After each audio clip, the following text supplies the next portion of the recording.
Now let's discuss question number 17. Let z is equal to x plus iota y be a non-zero complex number such that z square is coming out to be iota of mod of z square. Where iota is root of -1, then z lies on the line y is equal to x, imaginary axis, real axis, line y is equal to -x. Now what we have to do, again it's a very simple one, a very easy one. We just take z is equal to x plus iota y. We replace here x plus iota y whole square, and this is nothing but we have mod of z square, so this is coming out to be x square plus y square, right? And we simplify this part. Now once you simplify it, we get y is equal to x or x is equal to y, you can say. That means the complex number will be lying on the line y is equal to x. Now friends, let's talk about question number 18. The area in square units of the region enclosed by the curves y is equal to x square minus 1 and y is equal to 1 minus x square is equal to 7 by 2, 4 by 3, 8 by 3 and 16 by 3. Now this is a problem based on application of integral. So when you talk about application of integral, yes, the graph is needed. So let's draw the graph first. So we have the graph here itself, right? So we have the origin here. If I talk about y is equal to x square minus 1, this is going to be something like this, right? So this is y is equal to x square minus 1 we have, okay? Now if I talk about y is equal to 1 minus x square, so 1 minus x square means we are talking about this part. So this is what we have is y is equal to 1 minus x square. Got it?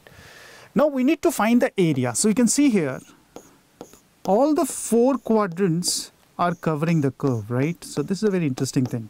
So that means, suppose we take any one area and we just multiply it by 4, we'll get the answer. So that means, if I talk about this part, so this is 0, 0, right?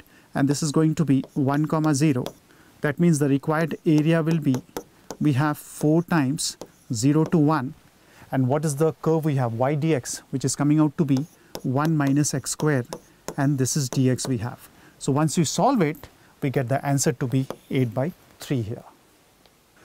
Now friends, let's talk about question number 19. This is a problem based on 3-dimensional geometry. The question states that a plane P meets the coordinate axis at A, B and C respectively.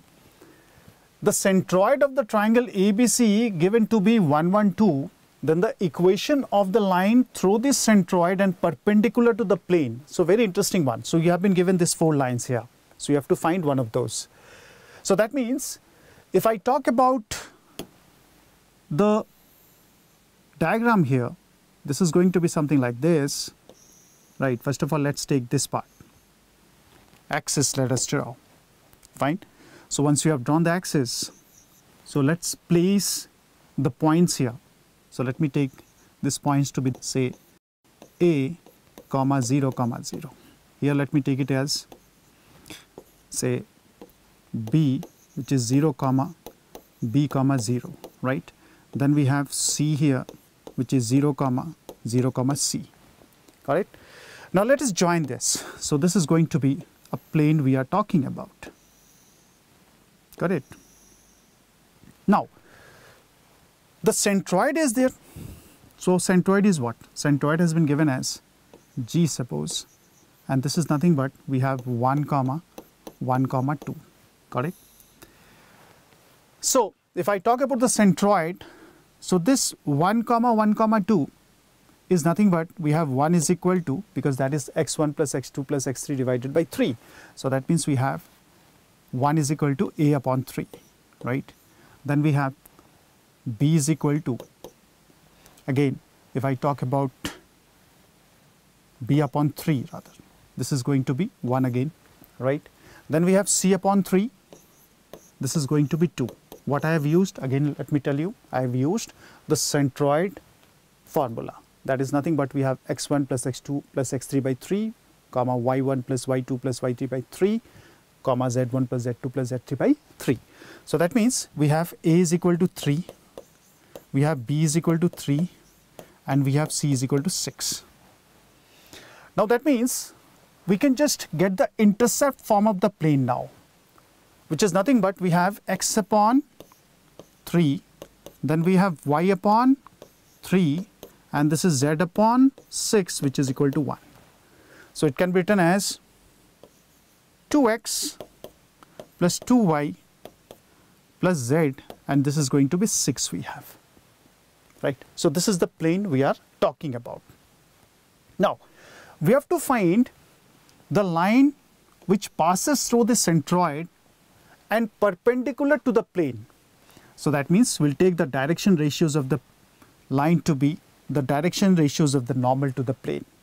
So the equation of line we are talking about is, we have been given the point that is G we have. So that means we have x minus 1 divided by the direction ratio is 2, because we have to take the direction ratios of normal to the plane, which is equal to, we have next one is y minus 1 upon again 2 we have, then we have z minus 2 divided by we have 1. So any of the option, if you just check it out, which is coming out to be the first one, this is the right option we have. So the option number 1 is correct.